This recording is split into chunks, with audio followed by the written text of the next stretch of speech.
চিকিৎসা সন্দৰ্ভত কৰা বিতৰ্কিত মন্তব্যৰ বাবে দেশজুৰি সৃষ্টি হৈছিল তীব্ৰ প্ৰতিক্ৰিয়া। এনে মন্তব্যৰ বিৰোধিতা কৰি বহু কোটি টকীয়া মানহানি গোচৰ ৰুজু কৰিছিল ভাৰতীয় চিকিৎসা পৰিষদে। এই সন্দৰ্ভত নিউজ 18ৰে হোৱা আছুতীয়া সাক্ষাৎকাৰত নিজৰ স্থিতি স্পষ্ট কৰিলে জুকুৰু বাবা ৰামদেৱে।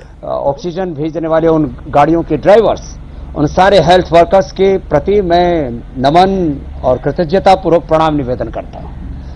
जहां तक बात रही कोरोना काल में देश सेवा की, तो आपने ये भी देखा है कि 5 लाख का 25 लाख का बिल बना और साथ में जो है अपने परिजन का शव मिला। मैं किसी पर आरोप नहीं लगा रहा हूं जी, लेकिन ये बात कहना चाहता हूं, यद्यपि शल्य चिकित्सा सर्जरी के भी आविष्कर्ता महर्षि सुश्रुत हैं, उसके बावजूद भी आधुनिक चिकित्सा विज्ञान एलोपैथी ने सर्जरी में बहुत प्रगति की है। और मैं पूरे गौरव के साथ ही कहता हूं कि पूरी दुनिया में कहीं पर भी जो शल्य चिकित्सा का जो अद्यतन अनुसंधान हुआ है, लाइफ सेविंग ड्रग्स बनाए हैं एलोपैथ ने, मैं उसको गौरव देता हूं और मानवता के हित के लिए उसको जरूरी मानता हूं। लेकिन इन दो चीजों को छोड़ करके, लाइफ सेविंग ड्रग्स और सर्जरी को छोड़ करके, चाहे बीपी को क्योर करने की बात हो, चाहे हार्ट डिजीज को रिवर्स करने की बात हो, शुगर को क्योर करने की बात हो, अस्थमा, हेपेटाइटिस, लिवर सिरोसिस और तमाम तरह के इनक्योरेबल डिजीज, जेनेटिक डिजीज, यहां तक कि सिर दर्द से लेकर के पेट दर्द तक, हर बीमारी में 98% बीमारियों को हम योग, आयुर्वेद, नेचुरोपैथी, खान पान के जो हमारी जीवन शैली के तौर तरीके उनसे ठीक कर सकते हैं। इसमें आपत्ति क्या? मैंने 25 प्रश्न पूछे, अभी तक एक उत्तर नहीं आया, क्योंकि आने वाले शायद 25-50 सालों तक भी एलोपैथ उसका उत्तर न दे पाए, क्योंकि इनके पास बीमारियों का कंट्रोल तो है, योग, आयुर्वेद, नेचुरोपैथी की तरह इनके पास क्योर नहीं है। तो आपस में सहयोग करके आगे बढ़ना चाहिए। आयुर्वेद को हमेशा नीचा क्यों दिखाया जाता है? वो कह रहे हैं कि इनइक्वालिटी, वो खराब माना जाता है, इनजस्टिस को, जी जी, अनटचेबिलिटी को, लेकिन ये क्यों हो रहा है आयुर्वेद के साथ? वो कह रहे हैं कि हम नीचा नहीं मान रहे आयुर्वेद को, बाबा रामदेव ने एलोपैथी को नीचे करके आका। आपका बयान जो मैंने सुना, जो मैंने पढ़ा और जिसके ऊपर आईएमए को बहुत एतराज भी है, क्या आपको लगता है कि आपने एलोपैथी को नीचे करके आका? आपने कहा कि बाबा रामदेव ने कहा कि सर्जरी कोई साइंस नहीं है बल्कि एक स्किल है।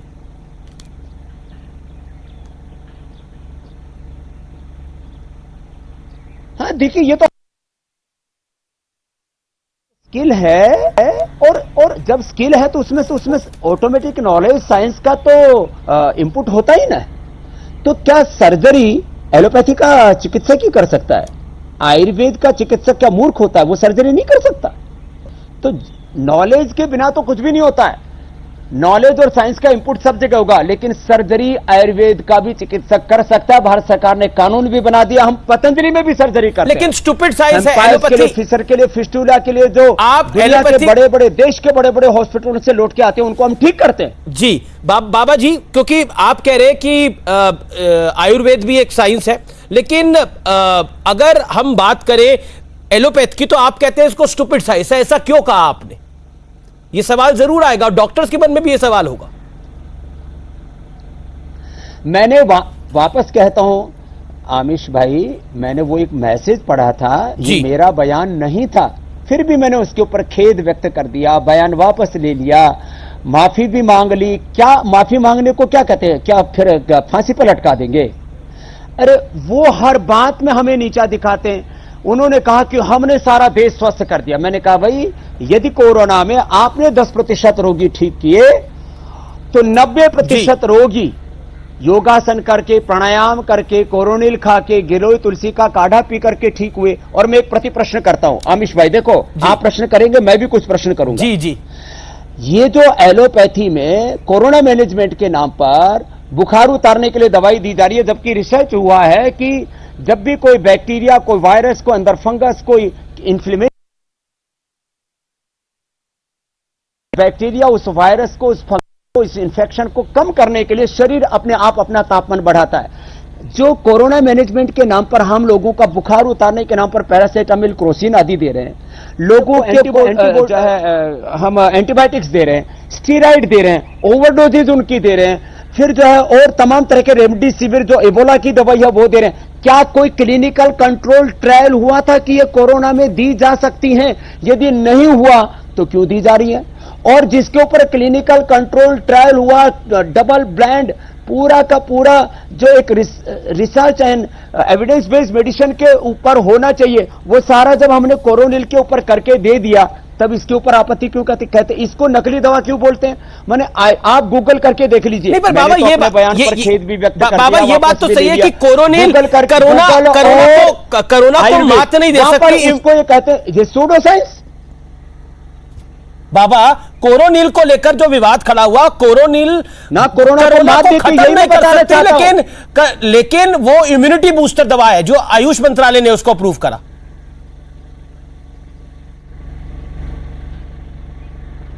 नहीं, अब जो है, जो पहले बार जो बयान था वो ये था, जब हमने दोबारा पूरे पेपर दे दिए रिसर्च के, इंटरनेशनल जर्नल में आप पढ़ लो, पूरी दुनिया में योग आयुर्वेद का जितना रिसर्च हुआ ना, हमारे पास में पूरे इंस्टीट्यूशन में 300 से 500 साइंटिस्टों की टीम है। हमने जो एक ड्रग डिस्कवरी का इन विवो, इन विट्रो और फिर जो है ह्यूमन ट्रायल तक के पूरे ड्रग डिस्कवरी की साइकिल वो पूरी की है। वर्ल्ड में जितने भी योग आयुर्वेद के रिसर्च पेपर छपे हैं उसमें करीब 10% योगदान अकेले पतंजलि का है। मैं खाली जो है बयान देने के लिए कोई बात नहीं कर रहा हूं। हमने योग आयुर्वेद का लाभ देश के 100 करोड़ से ज्यादा लोगों तक पहुंचाया है। कुछ ऐसे जी, अब किसी के बारे में कोई ओछी बात नहीं कहना चाहता हूं, जिनका कोई कंट्रीब्यूशन नहीं है इस देश के लिए, वो लोग कुछ भी ओछी बात कह करके चले जाएं। स्वामी रामदेव का योग में, आयुर्वेद में लोगों के जीवन बदलने में क्या कंट्रीब्यूशन है? कोई मुझे इसका प्रमाण देने की आवश्यकता है क्या मेरे भाई आमिर जी? नहीं, आपने जो योग के लिए किया है वो देश और दुनिया सब जानती है, इसमें कोई दो राय नहीं है, और वो आपसे कोई नहीं छीन सकता ताउम्र और आपके जाने के बाद भी। बाबा रामदेव, लेकिन महत्वपूर्ण सवाल यह है, इस समय देश की जनता यह जानना चाहती है आपसे, इस समय फार्मा कंपनियों के चक्रव्यूह में, इस समय डॉक्टर्स के चक्रव्यूह में बाबा रामदेव फंस गए हैं। क्या आपको लगता है कि, क्योंकि एक चक्रव्यूह हमें याद है महाभारत में हुआ था, महाभारत में रचा गया था अभिमन्यु के खिलाफ और अभिमन्यु उससे बाहर नहीं आ पाए थे, क्या बाबा रामदेव को एक चक्रव्यूह में फंसा दिया जा रहा है? यह सवाल बहुत बड़ा है बाबा रामदेव, क्या फंस गए उस चक्रव्यूह में? देखो आयुष भाई, देखो फार्मा इंडस्ट्री मैं कई बार जब ये बहुत लूट मचाते हैं, इनको ड्रग माफिया या मेडिकल माफिया भी कह देता हूं, और हमारे डॉक्टर उनके कई बार अनजाने में शिकार हो जाते हैं। जो बात मैंने कही वो बात आमिर खान ने भी कही थी कि आप 15 रुपए की दवाई को 1500 रुपए में बेचते हो, जो जेनेरिक जो मेडिसिन है उसको ब्रांडिंग करके। और जब उन्होंने बात की थी कि बेसन टेस्ट की कि खोल लिया, और उसके बाद में और भी बहुत कुछ उन्होंने बातें कही थी कि अनावश्यक ऑपरेशन, गैर जरूरी दवा, गैर जरूरी ऑपरेशन, गैर जरूरी जो है टेस्ट, और ये करके 5 से 25 लाख रुपए का जो बिल बनाने का चक्रव्यूह है, मैंने एक व्यक्ति के साथ में कोई धोखा नहीं किया है। माना कि इस पूरी ड्रग इंडस्ट्री के पीछे लाखों करोड़ की दौलत है, लेकिन मेरे पीछे ताकत है सत्य की, साधना की, सेवा की, अनुसंधान की, और हमने परिणाम दिए। आज मैं एक एक बीमारी के लाखों करोड़ों लोग आपके सामने प्रस्तुत कर सकता हूं। मैंने इस देश का 100 करोड़ किलो से ज्यादा वेट कम किया है। मैंने लाखों लोगों का BP, sugar, thyroid, arthritis, asthma, hepatitis, liver cirrhosis, fatty liver cure किया है। और 10 दिन से लेकर के 1 महीने में, 1 सप्ताह से लेकर के 1 महीने में मैं बड़ी से बड़ी बीमारियों को चुनौतीपूर्वक ठीक करता हूं। और मैं डॉक्टरों से आह्वान करता हूं, आईएमए से लेकर के जो भी मॉडर्न मेडिकल साइंस से जुड़े हुए प्रोफेशनल्स हैं, मेरे पास आ जाएं। जिनको भी बीपी, शुगर, थायराइड, अर्थमा, अर्थराइटिस है, उनका मैं क्योर करके 7 दिन में, 10 दिन में, 15 दिन में वापस भेज दूंगा। कोई रहने खाने पीने का कोई उनसे चार्ज नहीं लूंगा। ये तो एक एक दिन का 5-5 हजार, 50-50 एक लोग फिर चार्ज लेते हैं। और किसी के पास यदि कोरोना के कारण से पैसे ना हो तो आने जाने का किराया भी दे दूंगा। 1000 डॉक्टर आ जाएं, और जो मैं दावा करता हूं उनके पास तो BP, sugar, thyroid, asthma, arthritis, hepatitis, liver cirrhosis, fatty liver का क्योर नहीं है। हमारे पास क्योर है, मैं क्योर करूंगा। डॉक्टर भी तो इन बीमारियों से पीड़ित हैं, आ जाए ना। अनुभव किए, स्वामी रामदेव, आयुर्वेद को झूठा बोलना, योग को झूठा बोलना, अपने पूर्वजों के ज्ञान परंपरा का उपहास उड़ाना। वो कह रहे हम उपास नहीं, वो कह रहे हम उपास नहीं उड़ा रहे। अगर बाबा रामदेव के पास शक्ति है, सामर्थ्य है, तो आइए मैं कह रहे बाबा रामदेव पूरी कोरोना की महामारी का पूरा जिम्मा अपने ऊपर ले ले और सबको स्वस्थ कर दे। आप तो ये मानेंगे बाबा रामदेव, ये बीमारी बड़ी भीषण है और इस सेकंड वेव ने भारत के अंदर हाहाकार मचा दी। स्थिति बहुत खराब हुई है। आपको पता है कितने परिजन, कितने लोगों के चले गए। संवेदनाएं सबके साथ है, लेकिन ये भी सत्य है। हाँ, ये कटु सत्य है, इस पर आपको बात करनी होगी बाबा। देश को बचाने में डॉक्टरों ने जो योगदान दिया है, मैं फिर वापस दोहराता हूं, वो खाली दो काम कर ले। जो वेंटिलेटर पर पेशेंट हैं, जो ऑक्सीजन जिनको जो है आईसीयू में रखे हुए, आईसीयू वाले और वेंटिलेटर पेशेंट तो वो संभाल ले। बाकी एसिम्प्टोमेटिक, सिम्प्टोमेटिक और भी सीवियर पेशेंट तक भी, जिनकी 75 से 80% भी ऑक्सीजन आ गई है, जिनके फेफड़े कमजोर है, जिनका नर्वस सिस्टम कमजोर है, जिनकी इम्यूनिटी कमजोर है, जिनका बीपी शुगर कंट्रोल नहीं हो रहा है, उन सब पेशेंट को मैं ले लेने के लिए तैयार हूं। पूरी प्रामाणिकता और वैज्ञानिकता के साथ आपके चैनल पर मैं पूरे खुले तौर पर ये चुनौती को स्वीकार करता हूं। लेकिन क्या ये आपका ओवर कॉन्फिडेंस है बाबा? 10% रोग यदि एलोपैथी ने ठीक किया, सवाल ये खड़ा होगा, लोग योग, आयुर्वेद, प्राकृतिक तौर तरीकों से ठीक हुए हैं। खुद हमारे एम्स के डॉक्टर गुलेरिया जी भी कह रहे हैं कि 90% लोगों को हॉस्पिटल जाने की जरूरत नहीं है अमीश भाई। बाबा, लेकिन वो ये भी कह रहे हैं कि आपकी संस्था के साथ जो लोग जुड़े हुए हैं उनका भी दुखद देहांत हुआ है, तो बाबा रामदेव प्रैक्टिकल चीजों को समझे, ये भी वो कह रहे हैं बाबा। और क्या ये आपको ओवर कॉन्फिडेंस नहीं है, ये सवाल खड़ा होगा। तो देखो, मैंने माना। अच्छा ये बताओ, मतलब मैं तर्क, तथ्य, युक्ति, प्रमाण, साइंटिफिक एविडेंस के साथ रोगी ठीक करूं, सब रिसर्च करके, और योग research based, innovation, evidence based योग आयुर्वेद की बात करूं, तो ये अप्रामाणिक कैसे? जहां तक किसी एक व्यक्ति की मौत की बात करते हैं, माना कि किसी भी की भी मौत बहुत दुखद होती है। अब डबल वैक्सीनेशन के बाद क्या डॉक्टर्स की मौत नहीं हुई? एक व्यक्ति की मौत को क्यों मुद्दा बनाते हो? मैं तो मुद्दा नहीं बना रहा, मैं तो ये कह रहा हूं डबल वैक्सीनेशन के साथ योग आयुर्वेद की डबल डोज ले लो, ऐसा सुरक्षा कवच तैयार कर लो कि आप कोरोना से ना हारें, कोरोना को हरा पाएं। तो वैक्सीनेशन की डबल डोज के साथ योग आयुर्वेद की डबल डोज में दिक्कत क्या अमीश भाई? और आपने भी तो इस जंग को जीता है, क्या आपने योग नहीं किया? और क्या हमारे मीडिया के वो भाई हारे नहीं? वो हमारे वो प्रखर राष्ट्रवादी पत्रकार क्या आज हमारे बीच में नहीं है? जी, उसका कारण कहीं कुछ दिक्कत तो नहीं हुई है? आपसे ही पूछता हूं, आपने क्या किया था अमीश भाई? नहीं, मैं तो मानता हूं कि जब मुझे कोविड हुआ था तो मैंने योगा को करा था और ब्रीदिंग एक्सरसाइजेस करी थी। मेरे तो गले में भी दिक्कत हुई थी, आपको पता है बाबा, 1 साल पहले। उसके बाद भी मैंने ब्रीदिंग एक्सरसाइजेस करी थी, मैंने दवाई भी ली थी, मैंने एलोपैथी दवाई भी ली थी, जिसका मैं सम्मान करता हूं, लेकिन मैंने योगा भी करी थी, इसमें कोई दो राय नहीं है। सांच को आंच नहीं है, जो सत्य है वो मैं हर मंच पे खड़ा होकर बोल सकता हूं। लेकिन मैं ये भी कहता हूं कि डॉक्टर्स का भी बड़ा योगदान है इस लड़ाई के अंदर, जिन्होंने अपनी जान को गंवा दिया है।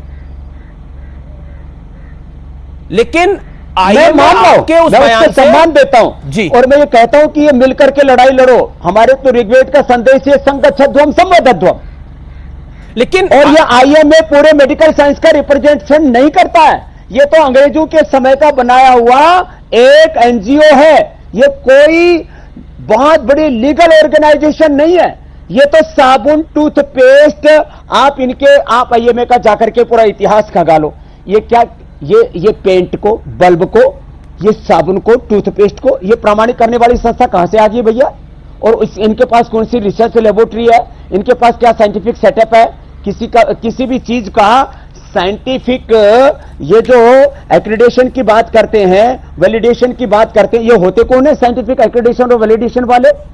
इन लोगों को अपनी मर्यादा में रहना चाहिए और सबको मिलजुल करके काम करना चाहिए। मैं तो इसी विचार का हूं, अरे अपने पूर्वजों की ज्ञान परंपरा का और वैज्ञानिक अनुसंधान का सम्मान। जब तक आप वीडियो में माफी नहीं मांगेंगे, जब तक बाबा रामदेव वीडियो में माफी नहीं मांगेंगे, 1000 करोड़ की मानहानि हो जाएगी एलोपैथी के नाम पर।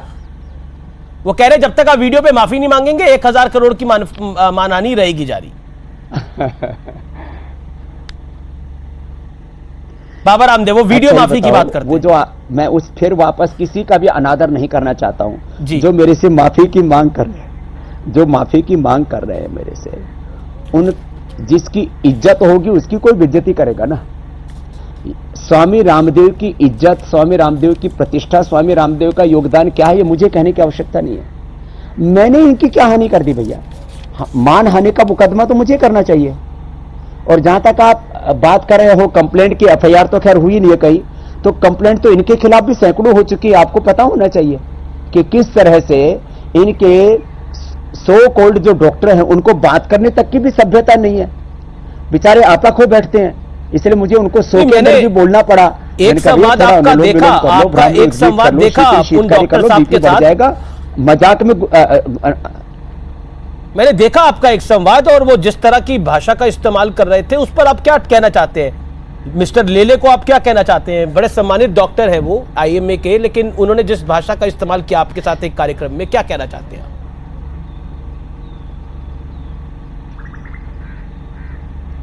लेले जी का कोई ट्विटर अकाउंट मेरे पास तो 25 उनके मैसेज भेजे हैं, कोई उसको पढ़ लेगा तो वो तो एलोपैथी के नाम पर कलंक है बेचारे।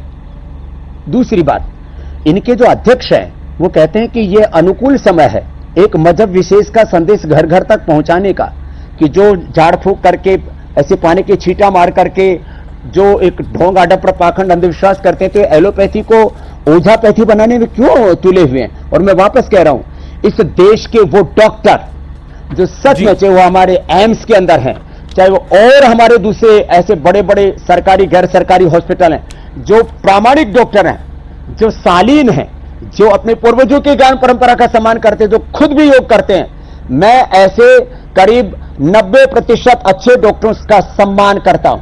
वो सच में मानवता के लिए एक भगवान का वरदान है। लेकिन जो एलोपैथी के नाम पर लूट खसोट करते हैं, एलोपैथी को भी बदनाम करते हैं, कि ऐसे डॉक्टरों का तो मतलब मुझे तो लगता है आईएमए वालों को खुद ही इनिशिएटिव लेकर के, जो इनके अध्यक्ष हैं और जिनके सो कॉल्ड जो इनके महामंत्री आदि हैं, इनको तो बर्खास्त करके किसी योग्य व्यक्ति को अपने इस एनजीओ का अध्यक्ष बनाना चाहिए और उनको महामंत्री बनाना चाहिए। नहीं तो ये आईएमए का मुझे लगता है इसकी गरिमा ही खत्म कर डालेंगे।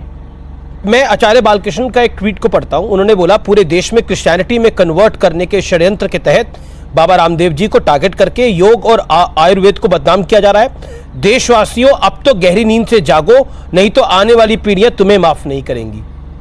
क्या कहना चाहते हैं? क्योंकि इसको कहीं ना कहीं एक धर्म विशेष से जोड़ने की कोशिश हो रही है, जैसा आचार्य बालकृष्ण का आरोप है। देखो, ये जो इनके आईएमए के अध्यक्ष हैं ना, उनके वीडियो इतने वायरल हो रखे हैं कि इसके ऊपर तो कोर्ट ने अभी इनको सम्मन तक भेज दिया है। मेरे भाई अमित जी, ये मैं नहीं कह रहा हूं, कोर्ट ने सम्मन भेज दिया कि आप एक डॉक्टर होकर के, एक किसी ऑर्गेनाइजेशन के प्रेसिडेंट होकर के किसी कन्वर्जन के लिए आप लोगों को कैसे प्रोत्साहित कर सकते हैं। स्वामी रामदेव ने किसी का मजहब नहीं बदला।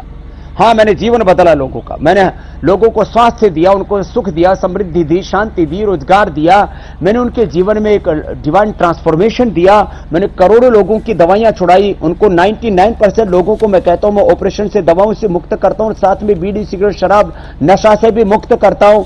ये राष्ट्र निर्माण का काम है, जीवन निर्माण का काम है। ऐसे काम करने चाहिए, इस तरह की चीजों से हमें बचना चाहिए जो आईएमए के अध्यक्ष करते हैं। ये बहुत शर्मनाक है और उसके लिए कोर्ट ने उनको सम्मन भेजा है। अब आगे फैसला बहुत जल्दी होगा। बाबा रामदेव, क्या आपको लगता है ये पूरी लड़ाई जो है अब ये आयुर्वेद बनाम एलोपैथी की हो गई है, जिसमें दोनों विज्ञान है अपने अपने तरीके के, दोनों का सम्मान है, लेकिन इस लड़ाई को शुरू आपने करा है। आरोप आप पे ये है, अगर मैं आरोप की बात करूं तो आरोप ये है कि बाबा रामदेव ने इस जंग को शुरू करा और आईएमए कह रहा है अब खत्म हम करेंगे इसको।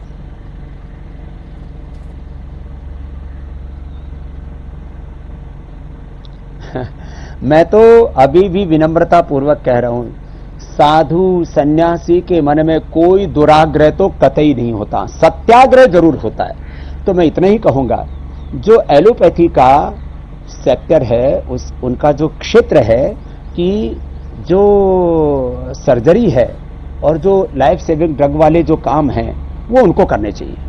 बाकी माइग्रेन पेन से लेकर के, आंखों का चश्मा उतारने से लेकर के, दृष्टि परिवर्तन से लेकर के, श्रुति से लेकर के, थायराइड क्योर करने से लेकर के, बीपी, अस्थमा, लोगों की मौत किससे हो रही है? कोविड से मौत नहीं हो रही। आप कहेंगे, मैं बात को प्रधानता देना चाहता हूं दूसरी को, मौत हो रही है कमजोर फेफड़े वालों की। क्या कमजोर फेफड़े का? हमारे पास तो दूध में हल्दी, शिलाजी, च्यवनप्राश, स्वासारी, पंचकोल बहुत कुछ है। क्या एलोपैथी में लंग को स्ट्रेंथन करने के लिए हमारे पास तो सर्वकल्प है, भूमि आंवला है, पुनर्नवा है, एलोवेरा है, वीटग्रास है, लिवोग्रिट है, लिवामृत है। क्या लीवर को कमजोर जो लीवर है उसको रिकवर करने के लिए, आंतों की कमजोरी के लिए, पेनक्रियाज के बीटा सेल्स डीजनरेट उनको रीजनरेट करने के लिए, टाइप 2 टाइप 1 डायबिटीज के लिए, क्या एलोपैथी में नर्वस सिस्टम जो वीक हो जाए या इम्यूनिटी वीक हो जाए उसको रिकवर करने के लिए एक भी कोई ड्रग है? उत्तर मिलेगा नहीं, क्योंकि जो ड्रग इंडस्ट्री, जो फार्मा इंडस्ट्री, उन्होंने ये काम ही नहीं किया। उनको तो मर्ज और मरीज दोनों जिंदा चाहिए, तभी तो उनका धंधा चलेगा। इसलिए देखो, दोनों के क्षेत्र अलग अलग है। वो करते हैं कंट्रोल, हम करते हैं क्योर, और डंके की चोट पर करते हैं। आर पार की लड़ाई करके देखनी हो तो आकर के देख लो। और जो मैंने लाखों करोड़ों लोगों को ठीक किया है, तो नहीं किया जा सकता कि एलोपैथी ने 10 करोड़ से ज्यादा लोगों को प्रत्यक्ष और 100 करोड़ से ज्यादा लोगों को परोक्ष रूप से। बाबा रामदेव, आप आयुर्वेद महान है, लेकिन एलोपैथी ने भी कई लोगों का ट्रीटमेंट करा है। अब किसी को कैंसर हो जाए, किसी को ट्यूमर हो जाए, किसी को ब्रेन हैमरेज हो जाए, तो तत्काल रूप से ऑपरेशन करना पड़ता है रोकथाम के लिए। उसका इलाज आयुर्वेद में कैसे हो पाएगा तत्काल प्रभाव से? आदमी को हार्ट अटैक हो जाए तो मैं तो बोल ही रहा हूं, स्टंट डाल ले तो कैसे होगा? तो उसमें उसके लिए तो एलोपैथी जरूरी है। में लाखों करोड़ों लोगों की पूरी दुनिया में एलोपैथी ने जान बचाई है। इसलिए ये 2 क्षेत्र मैंने विशुद्ध रूप से छोड़ रखे, कोई दुराग्रह नहीं, कोई हट नहीं, कोई दुर्भावना नहीं जी। तो ऐसे उनको भी तो दुर्भावना नहीं रखनी चाहिए। आयुर्वेद का, योग का, नेचुरोपैथी का, जो हमारे सनातन संस्कृति के आधारभूत तत्व, उनका उनको भी तो सम्मान करना चाहिए ना। अब ये पूरी एक बहुत बड़ी इसके पीछे एक ताकत खड़ी है।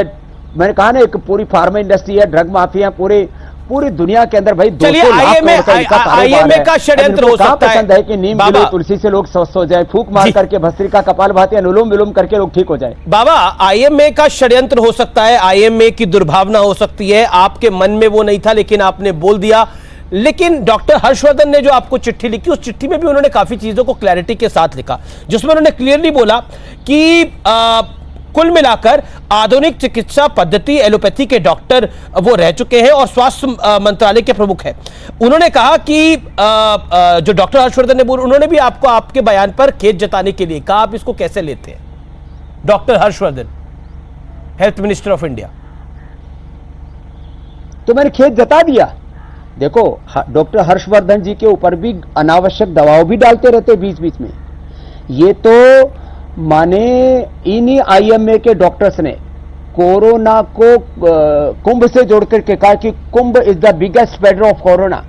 इन्होंने तो, इन आईएमए के डॉक्टरों ने मोदी जी की तुलना हिटलर से करके, इन्हीं डॉक्टरों ने भारत का किस तरह से अलग अलग क्षेत्रों में, मतलब इंडियन वेरिएंट को जो है वो मोदी वेरिएंट कह करके, मतलब इंडिया में जो कोरोना फैला उसको इंडियन वेरिएंट और मोदी वेरिएंट कह करके इन्हीं डॉक्टर्स में, आईएमए के डॉक्टर्स वालों ने, क्योंकि इसमें बहुत से लोग पॉलिटिकल हैं। और मैं एक बात कहता हूं, माना कि मैंने भी एक वक्त सत्ता और व्यवस्था परिवर्तन के लिए जन जागरण किया था, आप साक्षी रहे उस बात के। लेकिन मैं एक बात कहता हूं, मैं आज राजनीतिक रूप से न पक्ष में न विपक्ष में निष्पक्ष हूं। आईएमए के आप पूरा लिस्ट उठा करके देखो, इसके अंदर आपको 90% लोग पॉलिटिकल मिलेंगे, जो इनके पदाधिकारी आदि होते हैं। तो ये एक राजनीतिक संस्था है, हर्षवर्धन इनके दबाव में आ गए रहना चाहिए और सबको मिलजुल करके काम करना चाहिए। आप कह रहे डॉक्टर हर्षवर्धन इन सबके दबाव में आ गए, इसलिए उन्होंने चिट्ठी लिख दी। मैं कहता हूं उनको भी अलग अलग मुद्दों पर दबाव में लेने की कोशिश करते हैं। नहीं, पर ये माना जाता है, ये सरकार तो आपके पक्ष वाली सरकार है, ऐसा माना जाता है, और तभी आपको दूसरी तरफ से टारगेट भी किया जाता है। तो ये, अगर ये भी गलत कह रहे हैं तो कुछ तो गलती हुई होगी स्वामी रामदेव, कुछ तो चूक हो गई होगी। क्योंकि मैं हर्षवर्धन साहब को पढ़ता हूं तो उन्होंने बोला कोरोना योद्धाओं का निरादर कर दिया है।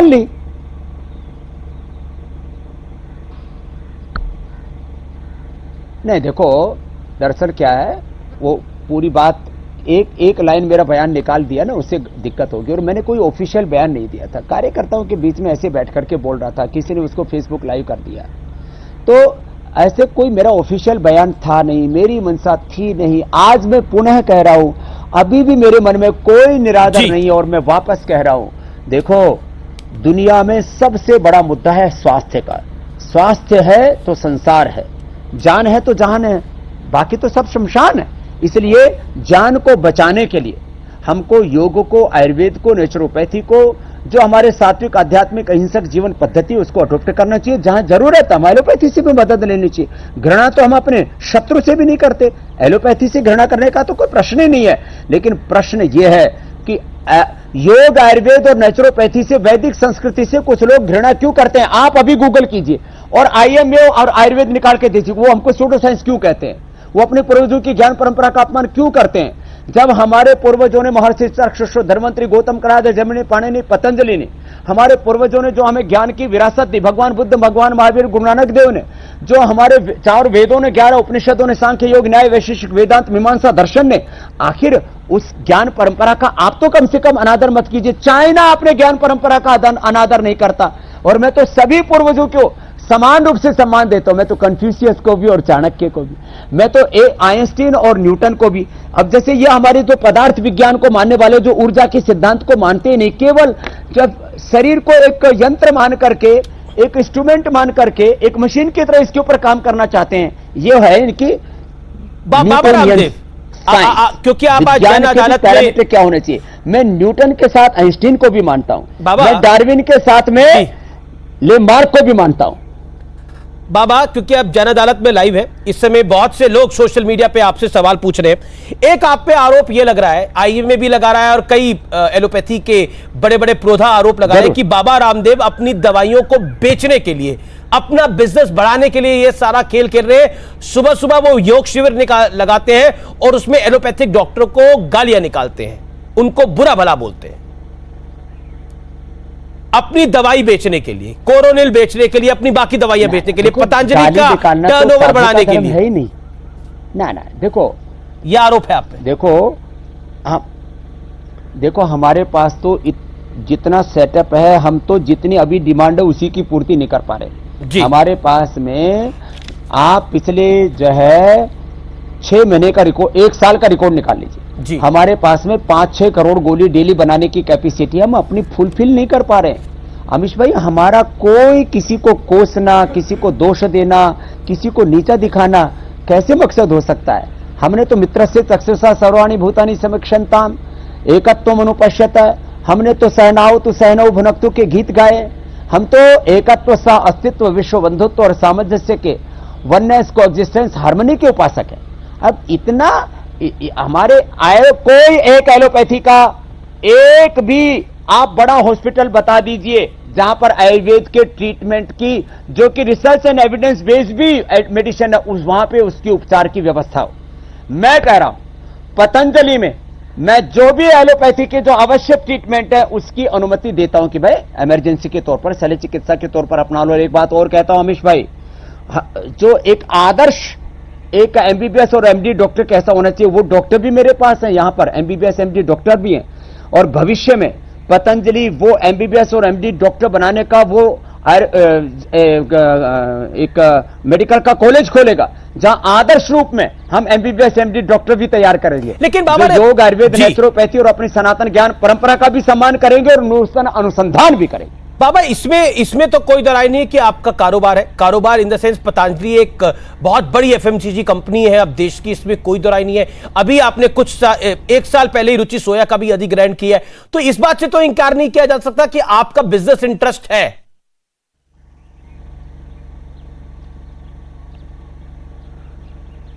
देखो, मैं पुरुषार्थ जो करता हूं उससे अर्थ आता है जी, लेकिन वो सारा अर्थ परमार्थ के लिए है ना मेरे भाई।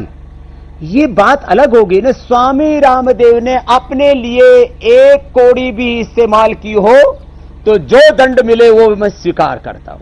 लेकिन दुनिया में योग का, आयुर्वेद का, प्राकृतिक चिकित्सा का, वैदिक संस्कृति का जी, गुरुकुल का, ये पूरा अनुष्ठान अपनी सनातन संस्कृति को गौरव देने का, यदि हजारों करोड़ के मैंने चैरिटी के काम किए तो किससे किए? पुरुषार्थ से जो अर्थ आया उसको परमार्थ के लिए लगाया, निस्वार्थ भाव से। अब ये करना भी यदि गुनाह है तो मैं ये योग मूलक उद्योग और ये पुरुषार्थ मूलक अर्थ जो अर्जित हुआ इससे परमार्थ में करता रहूंगा। जी बाबा रामदेव, अब सवालों का दूसरा राउंड है, यानी बाबा रामदेव अब नेटवर्क 18 के संपादकों के सवालों के चक्रव्यूह में होंगे। और मेरे साथ इस चर्चा में विवेक नारायण जुड़ रहे हैं, जो कि मैनेजिंग एडिटर है साउथ न्यूज 18 के। आपका स्वागत है। राजीव पाठक है एडिटर न्यूज 18 गुजराती के।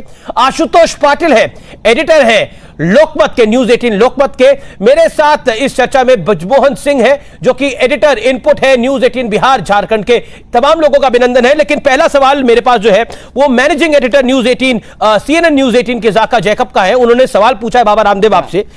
आईएमए का कहना है कि कोविड से लड़ते हुए 500 से ज्यादा डॉक्टरों ने जान गंवाई है। डॉक्टरों ने इस दौरान योद्धा की तरह लड़ाई लड़ी। ऐसे में क्या आपको अपने पुराने बयान पर खेद है, जिसमें आपने कहा था कि जो डॉक्टर अपनी रक्षा नहीं कर सके वो दूसरों की रक्षा कैसे करेंगे?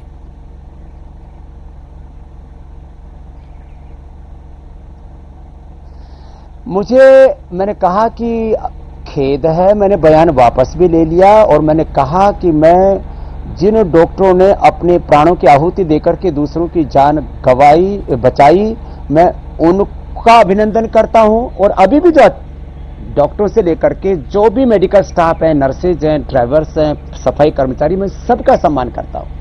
इसमें कोई प्रश्न ही नहीं है। और मैं कहता हूं कि उन्होंने यदि जान बचाई तो योग आयुर्वेद से भी करोड़ों लोगों की जान बची। मैंने दोनों के अंदर एक दूसरे को नीचा दिखाने वाली जो बात है ना, कि आयुर्वेद को तो नेपथ्य पर ही रखना चाहते हैं, योग नेचुरोपैथी को नेपथ्य पर रखना चाहते हैं, मैं उसका विरोध किया। मुझे एलोपैथी से कतई ना कोई एलर्जी है, वैसे भी मुझे कोई एलर्जी की बीमारी नहीं है। और किसी भी तरह से किसी डॉक्टर के लिए और एक पैथी के लिए मेरे मन में किसी भी तरह का कोई अनादर या अपमान का भाव नहीं है। जी, अब मैं रुक करता हूं। मेरे साथ विवेक नारायण जुड़ रहे हैं, मैनेजिंग एडिटर साउथ न्यूज 18 के। विवेक, over to you. Baba Ramdev से आप क्या सवाल पूछा चाहते हैं? तमिलनाडु, केरल, कर्नाटक की जनता के लिए क्या सवाल है आपके मन में? रामदेव जी, पूरे भारत की तरह दक्षिण भारत भी ये पूरे प्रकरण से, ये जो कंट्रोवर्सी हुई है उससे अछूता नहीं है। यहां भी लोग उस पर रिएक्ट कर रहे हैं। आप जानते हैं कि दक्षिण भारत में जो स्वास्थ्य सूचकांक या हेल्थ इंडाइसेस है, वो उत्तर भारत के हिसाब से अगर हम देखा जाए तो बहुत बेहतर है। इसके कई सारे कारण हो सकते हैं, पर उसमें से एक बड़ा कारण है जो दक्षिण भारत ने एलोपैथी को पूरी तरह से थामा है, उसका साथ दिया है। उसका एक और कारण है कि यहाँ पे जो ईसाई मिशनरीज थे, हालांकि उनके नंबर्स बहुत कम थे। केरल में तकरीबन 18% ईसाई हैं, तमिलनाडु में 6% हैं, पर भारत के अन्य संस्थानों से ज्यादा है। पर यहाँ पे जिस तरह से इन मिशनरीज ने जो अस्पतालों की स्थापना की थी, जिस तरह से नर्सिंग इंस्टीट्यूशंस और नर्सेस को तैयार किए थे, अब जानते हैं केरल के नर्सेस अभी पूरे भारत में ही नहीं, पूरे दुनिया में फैली हुई है। जिस तरह से इनके काम करने का तरीका रहा है, जिस डेडिकेशन से इन्होंने काम किया है, उसका फायदा ये हुआ, चाहे चेचक हो या चाहे पोलियो हो, ये बाकी भारत के स्टेट्स के मुकाबले दक्षिण भारत में बहुत जल्दी बाहर हुआ। उसमें एलोपैथी का बहुत बड़ा एक हाथ भी है, और उसमें दूसरा हाथ है मिशनरी और ईसाइयों का। क्यों ऐसा लगता है यहाँ के लोगों को कि एक तरह से, एक तो आपका जो संस्थान है, वहां से जो आवाजें आ रही हैं जो ये कह रही हैं कि अगर ईसाई is equal to allopathy, Hindu is equal to Ayurveda. अगर आप हिंदू हैं तो आप आयुर्वेद को देखिए, अगर आप ईसाई हैं ये तो बाहर का है, वेस्ट का है, हमारा नहीं है। ऐसा क्यों एक सिग्नल आ रहा है आपकी तरफ से? बाबा रामदेव, जवाब। देखो विवेक भाई, हम कभी भी अविवेकपूर्ण बात नहीं करते, और कभी भी ईसाई, इस्लाम, जैन, सिख, बौद्ध, हिंदू, किसी भी ब्राह्मण, क्षत्रिय, वैश्य, शूद्र, दलित, आदिवासी, वनवासी, किसी भी संदर्भ में मैं कभी कोई भेदभाव, पक्षपात, पूर्व, पश्चिम, उत्तर, दक्षिण में नहीं करता। जहां तक प्रश्न था तो हमारे आईएमए के प्रेसिडेंट का, उनको ऐसा काम नहीं करना चाहिए। और मैं मानता हूं जिस तरह से हमारे हिंदू साधुओं ने भी इस देश में शिक्षा में, स्वास्थ्य में, तमाम तरह के कार्यों में करोड़ों लोगों का भला किया है, ऐसी यदि हमारे ईसाई मिशनरी भी यदि अच्छा काम करते हैं तो उनकी प्रशंसा होनी चाहिए, और वो काबिले तारीफ है, उसकी निंदा का कोई प्रश्न ही नहीं होता है। और हम किसी पैथी को किसी देश से जोड़ करके नहीं देखते। कहीं से भी ज्ञान आए, हम तो कहते हैं आनो भद्रः कृतो यंतु विश्वता, सब दिशाओं से जहां से भी ज्ञान आए हम उसका स्वागत करते हैं। जहां तक आपने चेचक पोलियो आदि के बारे में कहा, मैं आपसे एक बात कहना चाहता हूं। माना हमने चेचक पोलियो को भगा दिया, लेकिन हर 10 में से कम 2 व्यक्ति, 1 से 2 व्यक्ति फैटी लीवर से पीड़ित नहीं है क्या? हर 10 में से 1 व्यक्ति क्या डायबिटीज टाइप 1 और टाइप 2 से पीड़ित नहीं है क्या? हर 10 में से 1 व्यक्ति को क्या हाइपरटेंशन नहीं है क्या? हर 25-50 लोगों में से 1 व्यक्ति को थायराइड की प्रॉब्लम नहीं है क्या? हर तीसरे व्यक्ति को क्या अर्थराइटिस की प्रॉब्लम नहीं है क्या? ऐसे कितनी प्रॉब्लम्स हैं, और इनका समाधान यदि योग, आयुर्वेद, नेचुरोपैथी में और भारतीय जीवन शैली में है तो उसका सम्मान करना यह एलोपैथी का अनादर नहीं है। मैं कहता हूं दोनों में एक सामंजस्य होना चाहिए, और सभी प्रकार की जितने भी रिलीजन है उनमें भी हार्मनी होनी चाहिए। पूरे भारत में नहीं, पूरे विश्व में हार्मनी होनी चाहिए। मैं तो उसका पक्षधर हूं विवेक भाई। धन्यवाद जी। विवेक, कोई और सवाल आपका? नहीं, यही था कि देखिए, जैसे मैंने पूछा कि Christianity is equal to allopathy, और अगर आप हिंदू हो तो आप आयुर्वेद का प्रयोग करें। जी। ये जो एक तरह से उसको जो बॉक्सिंग कहा जाता है, ऐसा हमने कभी नहीं, ब्रैकेट में डाल दिया। ऐसा हमने कभी नहीं कहा, और ना हम ऐसा मानते भी हैं। इस मीटिंग में आप नहीं कह रहे हैं, चाहे इस टेलीकास्ट में आप नहीं कह रहे हो, अगर आप ट्विटर हैंडल्स को फॉलो करें जो आपके लिए आपके सपोर्टर्स हैं, उन्होंने ये क्लियर डिवाइड किया है, जो कहते हैं ये है ना, ये तोड़ की राजनीति जो है उस तरह से ब्रैकेट कर दिया, एक डिवीजन क्रिएट कर रहे हैं आप। किसके सपोर्टर्स क्या करते हैं विवेक भाई? देखो, मेरे खिलाफ पूरा एक मजहबी माफिया, देखो आप फिर दूर तक बात चली जाएगी, एक मजहबी माफिया, एक ड्रग माफिया, एक पूरा का पूरा जो है एंटी इंडिया जो माफिया है, बहुत अलग तरह की चीजें है। माने जिनके दिलों दिमागों में जहर रखा, वो मेरे लिए कितना जहर उगलते हैं। सुबह से शाम तक कम से कम 1 करोड़ से ज्यादा लोग हैं जो स्वामी रामदेव को गाली देते हैं, योग को, आयुर्वेद को, नेचुरोपैथी को, राम कृष्ण को और गौतम कड़ादे, जमनीनी पाणी, पतंजलि को, अपने पूर्वजों को गाली देने का काम करते हैं ट्रेडिशनली, प्रोफेशनली, और वो उनकी फंडिंग होती है विदेशों से। ये बात बहुत दूर तक चली जाएगी। किसके समर्थक क्या कहते हैं? मैं अपने समर्थकों को कभी भी किसी भी प्रकार के पॉलिटिकल टेररिज्म, इंटेलेक्चुअल टेररिज्म, मैं किसी भी प्रकार के हेल्थ टेररिज्म के लिए, किसी भी प्रकार के सोशल टेररिज्म के लिए मैं किसी को नहीं उकसाता और नहीं उकसाऊंगा। मैं तो एकता के ही गीत गाता रहा हूं और वही गाऊंगा विवेक भाई। ठीक है, अब मैं रुक करता हूं राजीव पाठक का, जो कि न्यूज 18 गुजराती के एडिटर हैं। राजीव, क्या सवाल है आपका गुजरात से? आईएमए और गुजरात का तो पुराना नाता है। बहुत ज्यादा गर्म हो चुका है, पूरे देश में विवाद बहुत गरमाया हुआ है, लेकिन हमारे गुजरात की संस्कृति है। बाबा, सबसे पहला सवाल, केम छो? मजामा छो?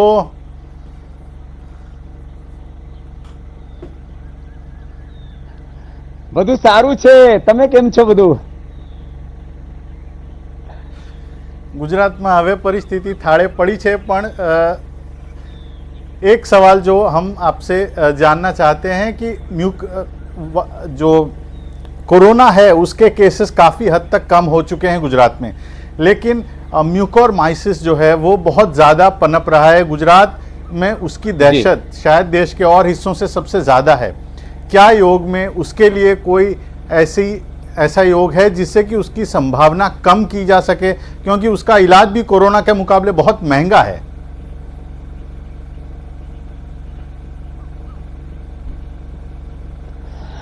આમાં વાત બે ત્રણ વાક્યો ગુજરાતીમાં બોલું છું। જે માણસની ઇમ્યુનિટી વીક થાય છે, બિલકુલ અમને ગમશે, એને મ્યુકોરમાઇકોસિસ થાય છે, એને બ્લેક ફંગસ કહો કે વ્હાઇટ ફંગસ કહો કે યેલો ફંગસ કહો। અને જે પ્રાણાયામ કરશે, જે ગળો તુલસીનો ઉકાળો પીશે, એની ઇમ્યુનિટી વધશે। આ હું એક સિમ્પલ એક્ઝામ્પલ આપું છું। જે લાકડી હોય ને ગળેલી હોય, એને ઉપર ફંગસ લાગે तो कमजोर लकड़ी को फंगस लगती है, कोई भी बैक्टीरिया, कोई भी वायरस, किसी भी तरह की कोई चीज उसके ऊपर पनपती है। जो मजबूत लकड़ी होती है उसमें कोई बैक्टीरिया, कोई वायरस, कोई फंगस, कोई दीमक नहीं लगती है। तो जो अपने आप को बलवान बनाने वाली विद्या है, वो योग है, वो आयुर्वेद है, वो नेचुरोपैथी, वो स्वस्थ जीवन शैली। तो मैं सबसे कहूंगा सुबह उठ करके आंवला, एलोवेरा, गिलोय, तुलसी, नीम, आंवला, एलोवेरा, गलो, तुलसी અને नीम एनो उकाड़ो पीवे, इनका काढ़ा बना करके पिए, ये बहुत जरूरी है। भस्त्रिका आराम आराम से करें, कपालभाति और अनुलोम विलोम करें, अणु तेल नाक में डालें। मैं एक सप्ताह के भीतर भीतर पूरे साइंटिफिक एविडेंस के साथ अणु तेल का भी क्या इफेक्ट होता है, क्या इंपैक्ट होता है, वो भी पूरा रिपोर्ट के साथ आपको बता दूंगा, क्योंकि हमारा सेल लाइफ ट्रायल से लेकर के एनिमल ट्रायल हमारा इसके ऊपर रिसर्च चल रहा है, और जो बहुत सस्ता है। अब देखो ना, रेमडेसिविर जब कोरोना काल था तब 4,000 से 40,000 का हो गया। हमने तो अपनी 545 की दवाई 500 से नीचे कम कर दी। तो खैर ये बहुत प्रामाणिक रूप से मैं कह सकता हूं कि जो कर सकें वो जननेति सूत्र नेति करें, होने की बात तो नहीं कर सकते खैर, लेकिन नस से जरूर लें अणु तेल का, षडबिंदु तेल का, और ये गलो, तुलसी जो मैंने आज बताया ये प्रयोग करेंगे तो म्यूकोरमाइकोसिस में लोगों की बहुत मदद होगी। राजीव भाई जी बाबा जी, एक और सवाल जी, कि इस दौर में, पिछले लॉकडाउन के इस दौर में ऑनलाइन योग का प्रचलन बहुत ज्यादा बढ़ा है। योग, आप पहले ये कहा जाता था कि जो प्रत्यक्ष सीखते हैं उसका योग में कुछ गड़बड़ी हो जाए तो आपको कुछ गलत, आपके शरीर में कुछ और भी होने की संभावना रहती है, ज्यादा नुकसान हो जाता है। क्या ऑनलाइन योग फायदेमंद है या नुकसानमंद है? क्या आप किस तरह से इसको देखते हैं? शू कैसो है ना विषय बाबा? ऑनलाइन तो कंसल्टेशन दे रहे 5-5, 10-10 हजार का पैकेज लेके हमारे डॉक्टर भाई, और मैं कहता हूं देखो कोई आदमी योग करेगा तो क्या करेगा, ऑनलाइन बताया एक बार डीप ब्रीदिंग करो, अब उसने लेने छोड़ने की बजाय खाली छोड़ना शुरू कर दिया तो भस्त्रिका ना होकर कपालभाति हो जाएगा। उसने अनुलोम विलोम बताया कि ऑल्टरनेटिव ब्रीदिंग करो, उसने इसी से लिया और इसी से छोड़ दिया तो चंद्र भेदी हो जाएगा, इससे लिया इसी से छोड़ दिया तो सूर्य भेदी हो जाएगा, रोक लिया तो नाड़ी शुद्धि हो जाएगा। इसलिए योग में कुछ बेसिक सावधानी 2-3 ही है।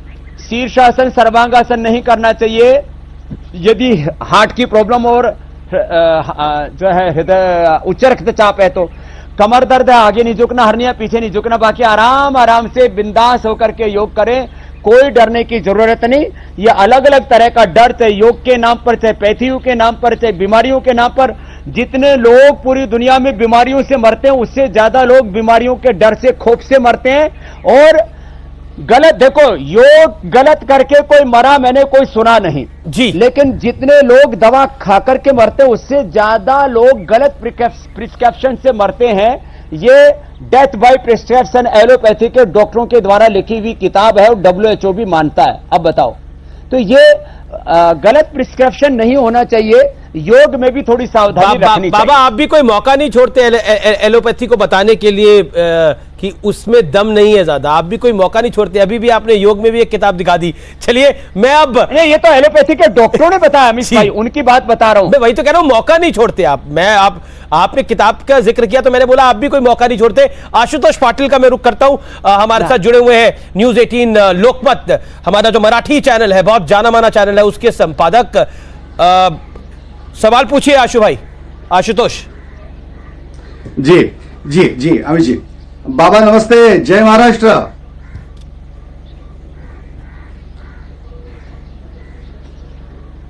सगळ्या बंधू भगिनींना माझ्या हृदयापासून खूप खूप प्रणाम।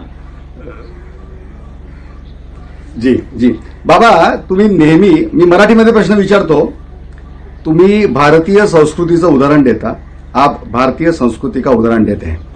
भारतीय संस्कृती में दूसरों के ज्ञान का आदर करना, दुसऱ्याच्या ज्ञानाचा आदर करणं हे आपण नेहमी पाहतो। तुम्ही बोलता बोलता ॲलोपॅथीला टोमणे मारता, टीका करता। तुम्ही आता एक नुकतंच विधान पण केलं होतं की कोणाच्या बापात हिंमत आहे का की मला हात लावण्याची? तुम्ही महाराष्ट्रामध्ये येऊन अशी धमकी देऊ शकाल?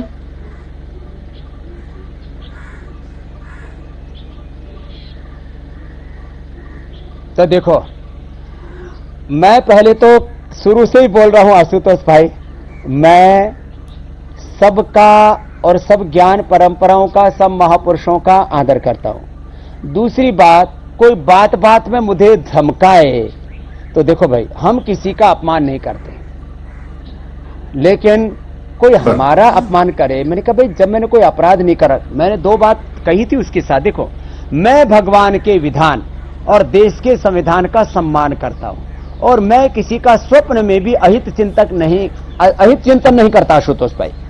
तो दूसरा लोग को बार बार कहे इसको जेल में ठोकेंगे, इसको फांसी पर लटकाएंगे, बाबा अपराधी है, बाबा आतंकवादी है, ये कहना तो गलत है ना आशुतोष भाई। बस इतनी सी बात है। बात कोई किसी भी तरह से ज्ञान का अनादर करने की, किसी पैथी का अनादर करने की कोई मंशा आशुतोष भाई न थी, न है, न होगी। बाबा आणखीन एक प्रश्न आहे की महाराष्ट्र में आशुतोष अगर हिंदी में बोलेंगे तो हमारे सारे व्यूअर सुन पाएंगे, समझ पाएंगे। जी जी, जो महाराष्ट्र में जो थर्ड वेव आने की संभावना जताई जा रही है उसमें बच्चों को खतरा दिखाया जा रहा है, तो क्या बच्चों में इम्यूनिटी पावर बढ़ाने के लिए कुछ आप सलाह दे सकते हैं या योगा में कुछ सलाह है?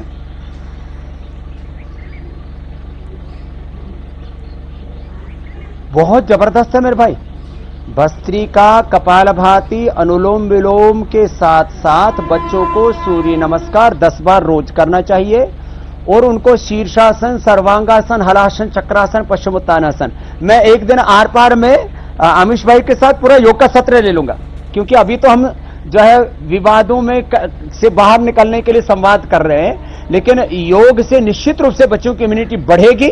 और मैंने 6 महीने के बच्चों से लेकर के और 5-10 साल के बच्चों को खाली योगाभ्यास करा करके और सिला तुलसी, फिर कोई कहेगा 100 बाबा जी बेचने के लिए तो नहीं बता रहे यार, अपने घर में सिला जी, तुलसी, गिलोय पी लो ना, मैं कोई बेचने बाचने की बात नहीं कर रहा हूं। ये करवा करके मैंने 3 से 5 दिन के अंदर जो बहुत ही काफी जिनके ऊपर बच्चों के ऊपर अटैक हुआ उनको प्रोटेक्ट किया है और बच्चों में इम्यूनिटी आंसू भाई बहुत अच्छी होती है।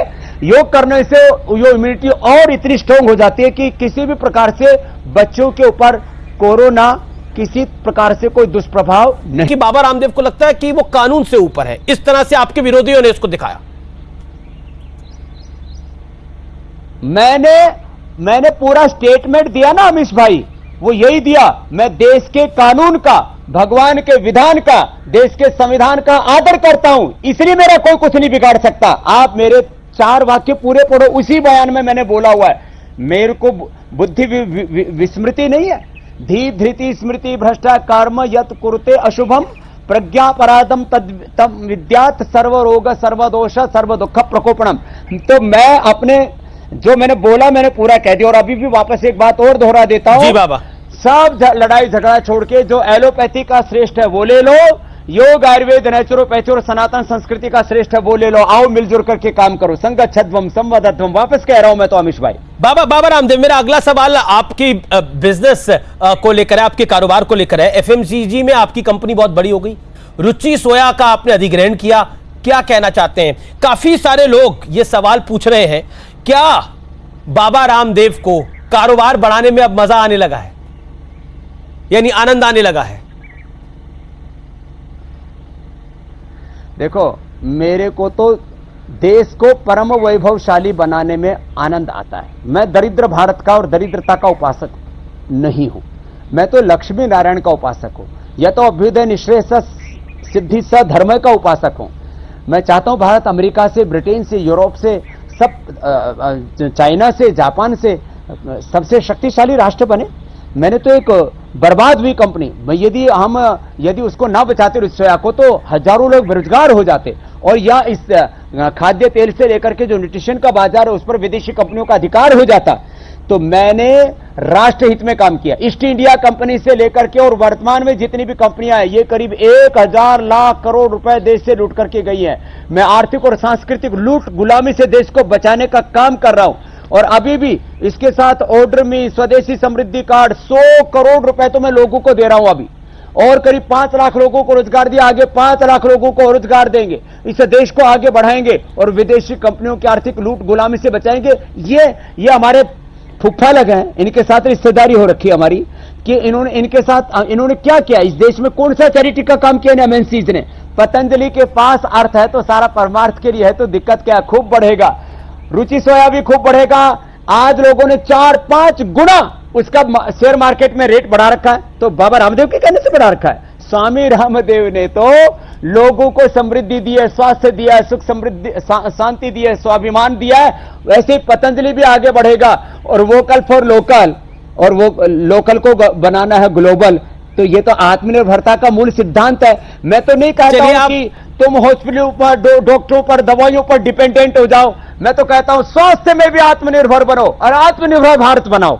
बाबा, क्योंकि आपने ग्लोबल की बात करी और एक और विवाद इस देश में इस समय गर्म है, Twitter versus government of India. Bharat सरकार और ट्विटर का जो झगड़ा है वो है, ट्विटर भारत की सरकार को बता रहा है कि लोकतंत्र क्या होता है। भारत की सरकार कह रही है कि देश दुनिया के सबसे बड़े लोकतंत्र को आवश्यकता नहीं है किसी विदेशी कंपनी से जानने की कि लोकतंत्र क्या होता है। इस पूरे विवाद पर आप क्या कहना चाहते हैं?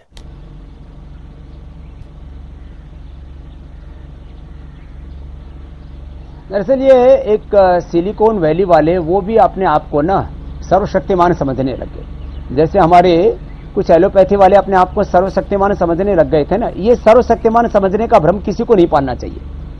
ना कोई पैथी सर्वशक्तिमान है, ना अमेरिका सर्वशक्तिमान है, ना सिलिकॉन वैली वाले जो है सर्वशक्तिमान है, न ट्विटर सर्वशक्तिमान है।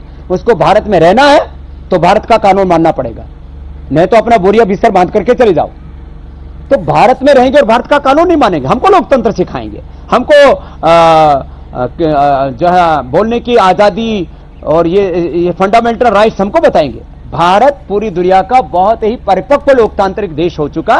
अब इसमें किसी भी तरह से विदेशी ताकतों का हस्तक्षेप नहीं होना चाहिए।